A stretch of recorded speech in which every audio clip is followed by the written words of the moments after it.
สบายดีพี่น้องมาสุขุสุคนเด้อจ้าอ้นออกมาขายเครื่องคือเก่าพี่น้องเอ้ยเพื่อสิแล้ว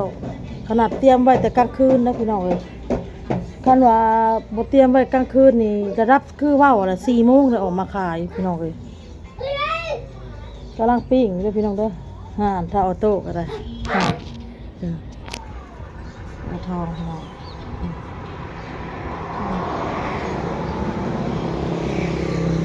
เปิดมาให้เบิ่งโทรศัพท์พี่น้องเด้อค่ะเปิดสิได้ออกมาอาบน้ำอาบในให้ลูก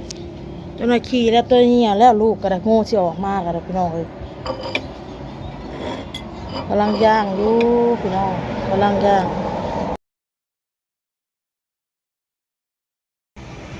โทรศัพท์จนเป็นอย่างคันถ่ายคลิปแล้วก็มีแต่อย่างข้างกับข้างเนาะพี่น้องเนาะพี่เท่าน้อยก็เพิ่นไปอาบน้ำเลยพี่น้องเด้อ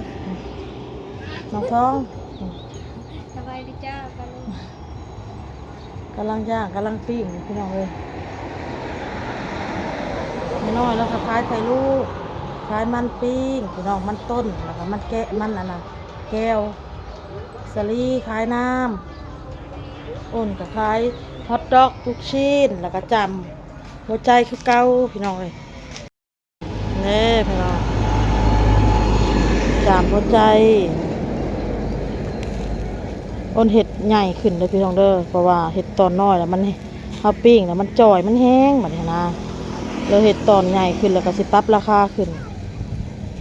หลังจากไม้2 บาทอ้นก็สิมาขายเป็นไม้3 บาทพี่น้อง2 ไม้5 บาทไปสินะ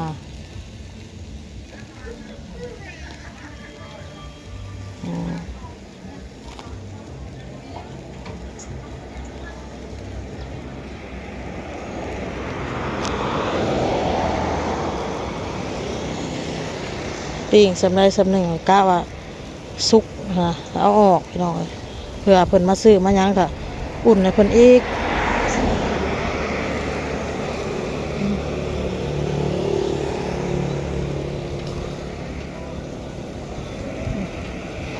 ค้างอันนี้แล้วก็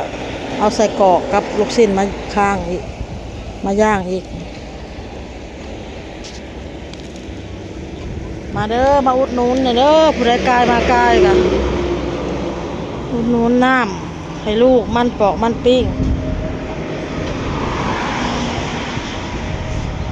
ขายเครื่องคือเก่ามื้อนี้บ่มีออเดอร์พี่น้องมื้อนี้บ่มีออเดอร์มื้อนี้มีแต่เฮาอันขายให้คนเที่ยวไปเที่ยวมามื้อนี้พี่น้องน้องออโต้ก็วนแต่กับอยู่พี่น้องออโต้ก็ได้วนแต่ทอง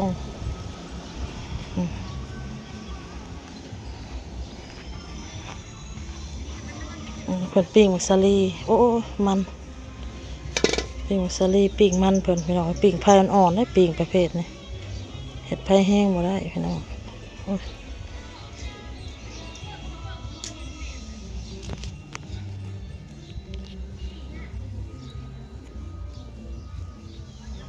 ถ้ากินปิ้งมักซาลีสิอุดหนุนแม่น้อยอยู่พี่น้องเอ้ย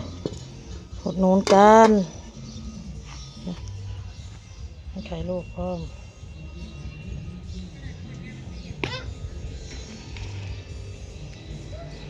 ก็อยู่กับเป็นของทางอยู่ทองบ่ลูกคือหูแท้ฮะคือหูแท้เลยขอโทษหูจักความแท้อันนี้ฮะน่ะ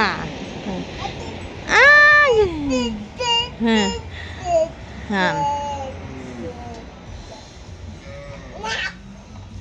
เครียดแล้วเมื่อกี้นี่ฮะเพิ่นอยากไปเล่นของคายไม่เท่าน้อยทองหายเมื่อกี้นี่ว่ะอยากหายทองหยกตังเงื้องับเสือทองพี่น้องบัดเช้าเครียดละกาไปแม่ไปเพื่อแล้วบัดนี้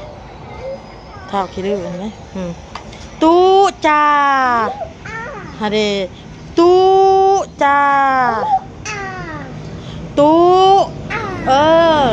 ทุเห็นได้ทุบายบา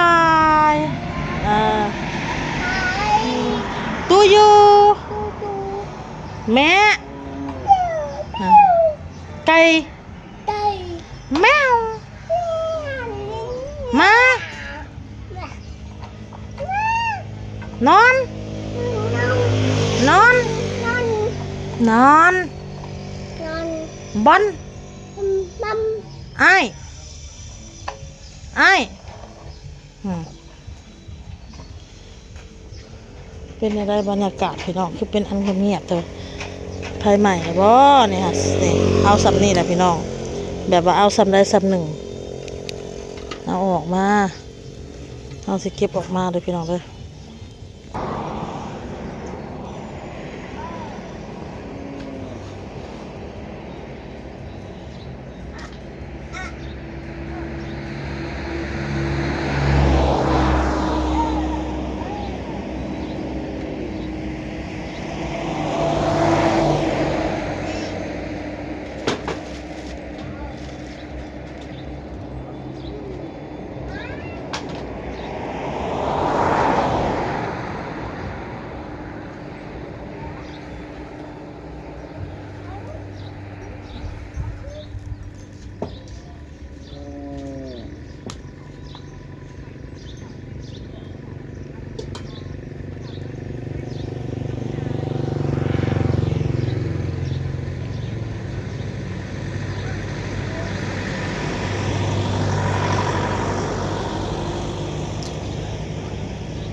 เมืองพี่น้องมาถือรถชนจักชิเมนมาไผโอ้ยตายแต่อีตนตำเมิดแหงพระถาวันกำลังย่างออกไปเบิ่งเด้อพี่น้องเด้อว่าเป็นมาไผบ่แม่นอีรอดบ่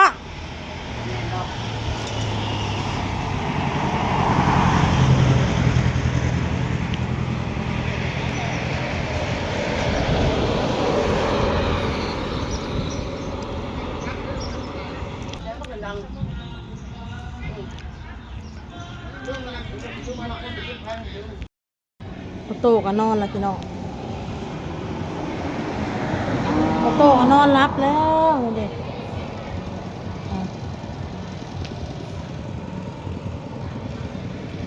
รับแล้วโตพี่น้องเอ้ยอุดหนุนไม่น้อยนะเป๊ปซี่จอกนึงพี่น้องอุดหนุนกันไปอุดหนุนกันมาอุดหนุนมักซารีปิ้งคนแน่พี่น้อง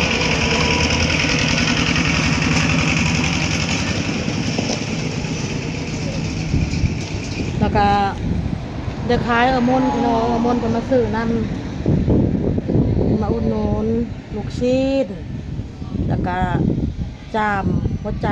พี่น้องเลยแล้วก็ฮอทดอกเนาะขอหมกขอบใจละลายเมื่อวานนี่เพิ่นก็มาอุดหนุนมื้อนี้เพิ่นก็มาอุดหนุนอีกพี่น้องเลยแต่ว่ายังบ่มีลูกค้าเนาะยังบ่มีลูกค้ากายไปกายมาอยู่แต่ยังบ่มีผู้แวะซื้อนะเพิ่นเนาะสร้างเฮ็ดเวียกอยู่นี่ก็บ่เห็นมาพี่น้อง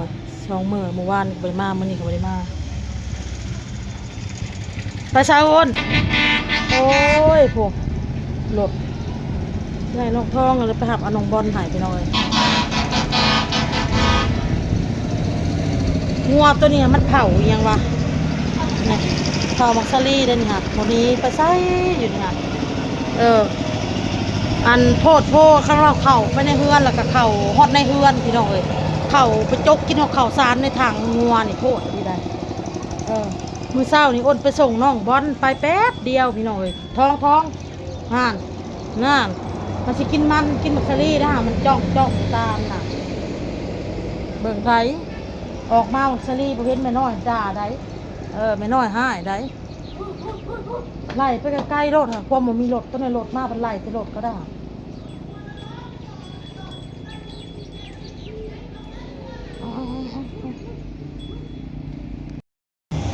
เอาพี่น้องคลิปนี้อ้นกับศิลาไปก่อนเด้อพี่น้องเด้อเบิ่งพี่น้องเอาโตนอนได้ประมาณชั่วโมงหนึ่งแหละพี่น้องชั่วโมงปลายเดี๋ยวเอาโตนอนตั้งแต่2 โมงปลายตอนนี้ก็4 โมงเลยถือว่าได้อยู่ประมาณชั่วโมงกว่าสิเข้า2 ชั่วโมงอ่ะเด้นี่เอาโตนอนพี่น้องนอนเฮิงอยู่พี่น้องเลยถ้านอนเว้นมานี่แหละกลางคืนมาเลยเล่ากับนอนดึกพี่น้องเอาโตก็ได้